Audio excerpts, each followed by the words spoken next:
What's going on YouTube? It's your boy Jay-Z Bottom Lip, and today I want to give you guys a few tips and tricks that you can use in Mortal Kombat 1 that should help you, but also level you up in certain ways, if possible. The first one I'm going to start off with is Kung Lao. You can do this with multiple characters, not just Kung Lao. You can also even do it with Liu Kang, Sector, and so on and so forth. Any character that has a air move or a air projectile, you could kind of cancel them after a kick. So what I mean by that is after you do a kick, even if you whiff the kick, you can also cancel it into a projectile. A lot of Kung Lao players do this. A lot of Liu Kang players do this as well, especially when they're about to zone. Also, you can create another layer of mind game when you do a kick in the air. Sometimes you don't have to do a projectile, but this is also really good to help you do a instant projectile or even doing it lower to the ground. So what I mean by that is when I do this, I can cancel that. See how I'm canceling that kick into a projectile? You can actually even do it a lot lower. See how low I'm doing it? I can even do it way lower than that as well. See? So what you do is when you do the kick, you do it instant as you can, and then right after it, you do the projectile input. Just like that. As long as you don't have to do it like instantly in the air, as long as you do it when you do kick. Right when you kick, you do it. Like that. You can even do it a lot higher as well. It's just right after you do a kick. You can't delay it. So like you can't kick and then try to delay it. It won't come out. As long as you do it instantly, it'll come out. Little trick. Another tip and trick that you can do in Mortal Kombat 1, you can also do this in multiple fighting games, is called buffering. What you're doing is that when you see the animation of your character or your opponent getting hit in a certain animation, this is when you sit and you press L2, R2 together as far as a fatal blow. Or if you're playing a certain character that has a safe projectile or have a safe option of doing something as far as in like maybe hit confirming or something like this, like see how that's safe even though I didn't hit confirm it. You can still buffer this in a sense, but it's usually better to do it with like a move that is negative or fatal blow is really helpful in that sense. When you pay attention to the animation, like see how my opponent is falling backwards. If you can really pay attention and react to how they get hit, you can actually buffer your moves. And then from here, you can go into a fatal blow, especially in certain cases or scenarios where you might be down a life difference and you need to make a comeback. I wanted to show you guys what that looks like as well.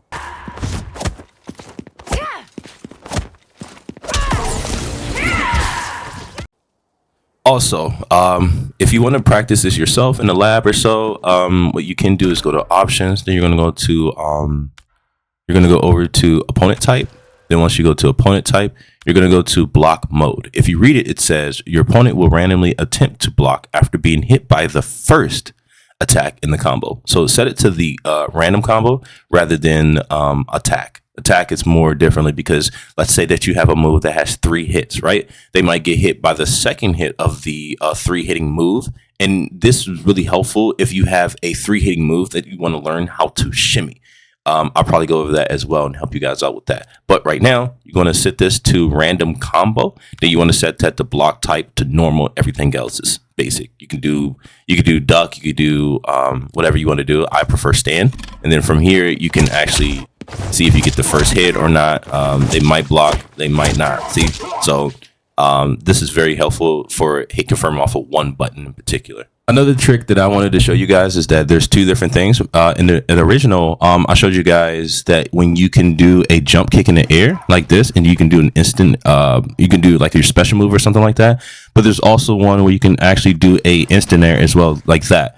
And the way that you do this is kind of like, it's weird, but you press up, back, forward. While you go up in the air, you're gonna do back, forward, circle. All in one motion, and you should get that. You have to do it very quick, but it should come out. And this is what we call an instant air. People have been doing this since MK9 or probably even later than that. But the inputs are very easy. I think it's very easy in this game in particular, but I also think it's easy in MKX as well. But to do it consistently is hard itself. But if you lab it enough and you give it muscle memory, then you should be able to do it consistently. And I wanted to another little trick you can do to figure out if something gels is that you can take a move like a mid or another high or multiple hitting high into a specific projectile, which can also be a high, and seeing if it gels. For an example, right? If I wanted to use Serena, which I do have right here, if I wanted to see if something gelled, I can do something like this. See how my opponent can duck this? I obviously know that this doesn't gel. The reason why you would want something like this to work is because her kunai, I believe, is -1 or -2, depending on what string that you use. For an example, if I use one that actually gels, you can see that it's -2. So sometimes you would want to use this because it also creates enough space for you to backdash where you can use your back three. It also creates enough, it allows you, in other words, it allows you to actually back up and reset neutral, especially in certain cases where you may be at the disadvantage or you don't want to guess off a certain string. For an example, if I was to cancel something like this, my opponent might be able to challenge me, or something like this. I can backdash, but my opponent may be looking for something like that. But if I utilize something like this, I can do like a down three, or it kind of spaces me out where I can actually even just back up and reset neutral as well. This is a little trick that you can do as well, because this will help you understand what gels off your strings. So just really quick, this right here seems like it gels because they can't duck it. And then on top of that, you also have this string. They can block that as well. And that's -1, which is really strong, especially since Rain likes to play off his down three. Little trick that you can do as well in the lab. All right, this trick is a little difficult to do. For all those who want to play cancel characters, there's a little thing that happens when you are trying to cancel and figure out if you're safe or not, right? So when you are trying to cancel and you hold R2, it's going to count for how long you are holding R2. So it becomes a little complicated when you're looking at the frame data. For an example, if I was to do a cancel like this, right, and I hold R2 and let go, see how it says -95? It's really weird how it works. So I recommend just doing a cancel as quick as possible and letting go of R2 to figure out how minus or how plus, depending on what it is that you're using, that a string in particular, right? So when I do this string, see how it says -14? If you cancel fast enough, it could be even less. See? -9, 14, -10, -9. You can do this with any string. See how I'm holding it? That becomes 13. Let go, that's be 11. And you can make it even shorter depending on how fast you cancel. -7, as you can see. So this stuff is very strong for the players who are trying to learn how to cancel and look at the frame data and see for themselves. I recommend just let go of R2 after you cancel. A really quick trick that I like to do when I cancel, after I cancel, I like to hold down or tap down after I do a cancel, if that makes sense. As you can see right there. Another trick that you can do to see if something gels off of certain strings is that you can also set the AI to jump and see if you get a follow-up. For an example, if I was to do this string, I see that my opponent can't jump after this combo, right? But be careful, because your opponent can actually armor depending on how good you are at canceling. I mean, not armor, fatal blow. But you can also break their armor. So sometimes people don't do it. But that's also something that you can do to challenge your opponent. And if you're not quick, you can actually go through that person's fatal blow. See how I'm just jailing him every time? But if I was slow and I messed up and I used the wrong button, he might be able to armor here. See? Right there. All right, so the last trick I'm going to show you guys is like this OS thing that people do at the highest level, right? It's weird because it's very hard to explain, but I'm also going to show you what it looks like in game, but I'm also going to try to recreate it for you guys, right? So the reason why this is very strong is because it does a three-way option. It allows you to tech throws. Well, it allows you to tech throws or react to throws if your opponent wants to throw you. So you're OS in that, or if they wanted to throw out a high, you'll be able to react to that. And you'll also be OSing if they're trying to mash buttons. So it helps you in so many cases. And it's really, really strong to learn. I'm not sure what to call this. I guess it's just another form of OSing multiple options, obviously. But I'm going to show you what it looks like, right? So let's say that I'm playing against my opponent, right? And he's mashing on me, but I don't want to play the down one game with him, right? Because sometimes characters have really good down ones where you can't counter poke back, right? And especially like a character like this, it's kind of weird because you'd be looking for her to do stuff like this. So a lot of times I don't react all the time to a poke. And sometimes I kind of want to do something in particular where I allow them to mash down poke like this as much as they want, because I might want to grab them or something like that, right? And reposition in the fight. So the mental stack might be completely different than what they're trying to do. Like, obviously, I can poke back and punish this, and there's nothing they can do about this, right? But there's just a different mind game that I might want to be playing with this opponent or forcing. So sometimes it's a little tough, right? So what you can do is that when people are playing like this and they're trying to grab you, you can actually OS this, and you're option selecting both. See if I can. So it seems the same way that my opponent's trying to grab me, I'll be able to react because I'm doing this. But it's a three-way mix because I can also take my turn back if they wanted to go for like a high or something. Punish them for it. It's really hard to recreate in the lab for you guys because I'm trying to like explain it, but it's something that you have to experience as you keep playing the game. But I also wanted to show you guys a video of what this looks like as well.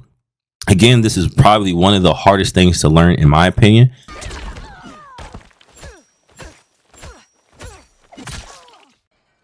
Have you ever noticed that sometimes when you do certain strings, the block advantage doesn't pop up for you? I wanted to help you guys understand what to do when that happens. Typically, when that happens, you want to set the AI to jump. And the reason being is because it's going to help you identify like an estimate basically on how you would go about the situation basically. So first I'm going to set the AI to jump. Then I'm going to put my trap underneath them. See how they jump instantly before I can actually put my trap down? Look at that. Then I get to jump. Right when I put this trap down, I jump. And it lets me know how negative I am depending on that move. You also have to incorporate that they are going to try to jump forward and the situation of when you do it, right? So I know for a fact something I came up with 1-2 jails into this right here. You can't jump it. Like, watch this. See how you can't jump that? Something I came up with. But anyway, you see how you can't jump this and he's getting hit. Goes through the whole animation, which shows me that I am plus now that he gets hit from it. But let's say that he doesn't get hit by it and he wants to jump forward. So what I'm going to do is to do this. I'm going to put that there. See how I have enough time to actually hit him? Let's see if I can get him from a distance. See how I still have enough time to punish my opponent for jumping right there? I'm trying to get it to, let's do it from this range so I can show you a little better. Do full screen, right? And put him right here. See how I still have enough time to actually like see if he's going to jump, then I can punish him for it. It's because you still have a frame data for jumping forward and upward. They're both separate. It takes more frames to jump forward rather than jumping up completely. And then on top of that, the trap itself is still pretty strong, even if they don't go through the animation that I showed you before with this right here, that right there. You can still get enough time if you space it out correctly. You can still be a threat with it, as you see. Right? So again, if you ever want to know what to do in a situation where you don't have frame data, always set the AI to jump. This will also help you understand what you can do off of certain strings. It's really hard to do it against the AI because the AI keeps trying to like press through strings that aren't, they jail, but like the AI is still trying to press. I don't understand it. But yeah, like even like a string like here, like if I wanted to do something like this, they're most likely going to jump. So it's really hard to like get them to not jump basically. So this should be helpful for anyone who's trying to understand how to do an estimate with a certain move in particular. As you can tell, there's a different animation when it comes to jumping forward or actually getting hit. Now, another thing that you have to keep in mind is that even though they are jumping and it shows like this is an actually good string no matter what, you also have to keep in mind that this string is actually negative on startup, or it's very slow on startup. But then not only is that, but it's also negative 21 on hit advantage, which shows that it has to be even worse on block advantage, which typically is going to be like 31. But again, it's like negative 21. So if that's the case, then you know that if you use it from a certain distance or block, then it's going to be trash basically. So if I was to do this string and I end it like this, then it's most likely going to be negative regardless. So what I was showing you off of this string is that it puts them at a distance where they can't hit me. So let's say I was on the other end of this, right? And I did this string. Let's see if he can punish this. See how I can still punish this? Oh, let me see. And I can punish this, right? Let's say that I use this at the max distance. See if he can punish it now. Still can punish it, right? So it becomes very situational when you want to use it, but you can still make this work. Look how far away I am now. I can't do anything. I messed up. I'm moving and stuff. See how I can't touch him? And I can't armor. It won't let me. See?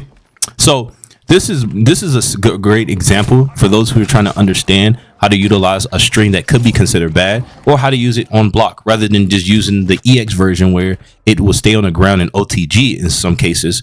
But in reality, you can also use this on block as well. You just have to. The last trick that I want to give you guys, or last tip that I would like to give you guys or leave you with, is that sometimes you have a string that's kind of slow and you kind of want to utilize this string because it usually is your go-to string. And sometimes they're not the best, but they can be used at a certain distance depending on the startup of it. So let's use this move in particular. This move right here is very, very slow. Or it's not slow, but it's slow enough to where your opponent could counter you if you try to use this move up close. So what you would want to do is you would want to use this move at a certain distance so your opponent wouldn't be ready for it or react to it, even though it is slow. For an example, you don't want to dash up into your opponent's face and then use this string. You also don't want to use this string to take your turn back as a reversal after your opponent uses a string, just because it's kind of slow. Because sometimes your opponent will always duck and then try to take their turn back. And this can leave you vulnerable. So with that being said, I recommend using this move at a distance rather than just standing still and then using it. You can also move forward and use it. For an example, it will look something like that. See how I dash forward into the move rather than just dashing forward and then trying to use the move, or like dashing forward and then doing something like this. You would want to dash forward into a string, especially one that's kind of slow. This will also enhance it because a lot of times your opponent won't be ready for it, or they'll look for you to think that they're going to press, or you're going to press with a certain move in particular that they can try to counter. This will also beat your opponent as well. Another thing that I'm going to say, last thing, is that a lot of times when your opponent is doing certain moves, or if you're doing certain moves, you can use this move to your advantage. You can use it as a move to bait your opponent. See how I'm backing up after I'm +3, and then I do this string? This will catch my opponent trying to mash on my plus strings. So we're going to set him here, go down here. Now watch this. Boom. I punish my opponent for trying to poke there off my plus string. So this move can be used to whip punish your opponent sometimes. And you can do this off of your stand pose or any move that you have that is really good at punishing people for trying to down poke. I believe you can do it off this string too, as you see. So utilize that to your advantage. That's all I have for you guys. I appreciate you guys watching. As always, if you can leave a like and a comment below, it'll be very appreciative. And even if you guys leave a dislike, that'll also be appreciative as well. Give me some type of feedback will help in the longevity of my videos. Anyways, it's your boy JZ Bottom Lip. I'm out.